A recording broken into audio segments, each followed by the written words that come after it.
अस्सलाम वालेकुम दोस्तों। उम्मीद करता हूं आप सब खैरियत से होंगे और अच्छे से ट्रेडिंग सीख रहे होंगे। मेरा नाम सैयद शुजात हुसैन बुखारी है और आप देख रहे हैं बुखारी एकेडमी का free forex trading basic course.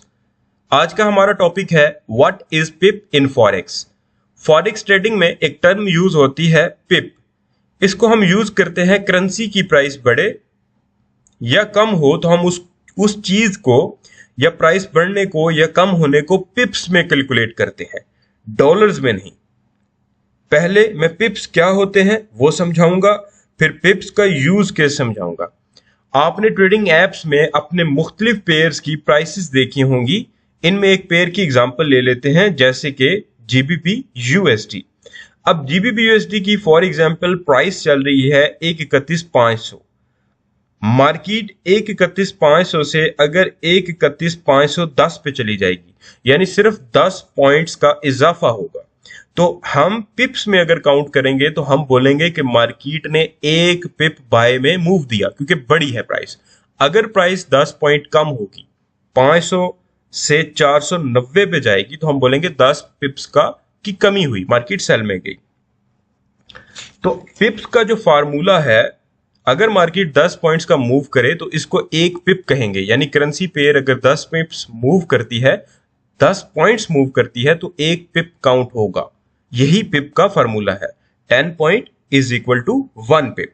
फर्ज करें, एक और एग्जांपल ले लेते हैं। मार्केट 131,500 से 131,600 पे चली जाती है, यानी मार्केट ने 100 पॉइंट्स का ट्रेवल किया। अब ट्रेवल मार्केट 100 पॉइंट्स का कर रही है, लेकिन इसको पिप्स में जब हम काउंट करेंगे तो बोलेंगे 10 पिप्स मार्केट ने ट्रेवल किया। क्यों? क्योंकि 10 points is equal to 1 pips. 100 points market move करेगी तो इज इक्वल टू 10 पिप्स। अब मैं पिप्स का यूज के समझाता हूं। हम डायरेक्ट क्यों नहीं कहते कि मार्केट ने चंद सेंट मूव दे दिया, क्योंकि आप जब ट्रेडिंग कर रहे होते हो तो सेंट्स में ही प्रॉफिट हो जाता है। ऐसा नहीं होता कि पाउंड की प्राइस अगर $1.31 है तो $2 पे जाएगी तो प्रॉफिट होगा। नहीं, चंद सेंट्स में ही आपको अच्छा खासा प्रॉफिट हो जाता है, क्योंकि ट्रेडिंग जब आप करते हो तो आप यूनिट्स खरीदते हो।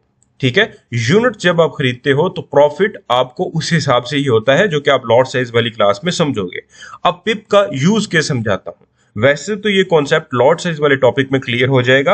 अब दो ट्रेडर्स की एग्जांपल ले लेते हैं। एक ट्रेडर जस्ट एक जीबीपी यूएसडी का यूनिट बाय करता है और दूसरा ट्रेडर जीबीपी यूएसडी के 10 यूनिट्स खरीदता है।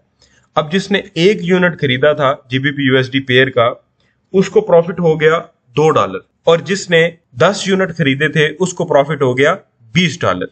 अब ये एग्जांपल बिल्कुल इनकम्प्लीट है। इसमें ये इंफॉर्मेशन तो है कि एक ट्रेडर ने इतना प्रॉफिट कमाया, एक ट्रेडर ने इतना कमाया, लेकिन ये जो इंफॉर्मेशन है ये यूजफुल नहीं है। इससे हमें इस एग्जांपल से ये नहीं पता चला कि जो पेयर है उसमें क्या इंपैक्ट पड़ा, कितनी प्राइस बढ़ी उसकी या कम हुई। तो अगर हम ये कहें कि जीबीपी यूएसडी की जो प्राइस है वो 10 पिप बढ़ी है, अब हमें बात समझ आ जाएगी।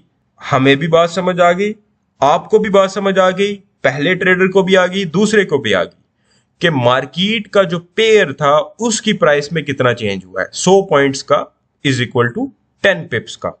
यह है पिप्स की डेफिनेशन। हम पिप्स में जब कैलकुलेट करते हैं तो हमें बताने में, एक्सप्लेन करने में, हिस्ट्री पढ़ने में आसानी होती है। अब एक बंदा 10 लाख की इन्वेस्टमेंट कर रहा है, उसको जाहिर है 2000 प्रॉफिट होगा। जब हम ओवरऑल बात करेंगे, ग्रुप सारा बैठा होगा, तो हम बात करेंगे कि मार्केट की प्राइस इतनी बढ़ी। अब जिसने जितना खरीदा होगा ये उसका अपना जाती अमल है, लेकिन उसमें कंप्लीट इंफॉर्मेशन नहीं होगी, वो कंफ्यूज करेगी चीज। तो जब हम ये कह देंगे कि जीबीपी यूएसडी इतने पिप्स मूव कर गया, बाय चला गया, सेल चला गया, तो अब जिसने जितनी मर्जी लॉट से या यूनिट से खरीदा है, हमें एग्जैक्ट पेयर की इंफॉर्मेशन चली गई है। अब ये जाती मालूमात है कि कोई थोड़ा खरीदे, कोई ज्यादा खरीदे, पेयर में क्या चेंज आई, जो हमें इंफॉर्मेशन चाहिए थी वो पता चल जाती है। और पिप्स को यूज किया जाता है आगे इन फ्यूचर, जब आप फर्दर क्लासेस लेंगे तो पिप्स का यूज केस मजीद भी समझेंगे। आपकी असाइनमेंट आज की ये है कि आपने बताना है कि पिप्स क्या होता है, कितने पॉइंट्स का एक पिप बनता है, कितने पॉइंट्स के 10 पिप्स बनते हैं, और कितने पॉइंट्स मार्केट मूव करे तो 100 पिप्स बनते हैं।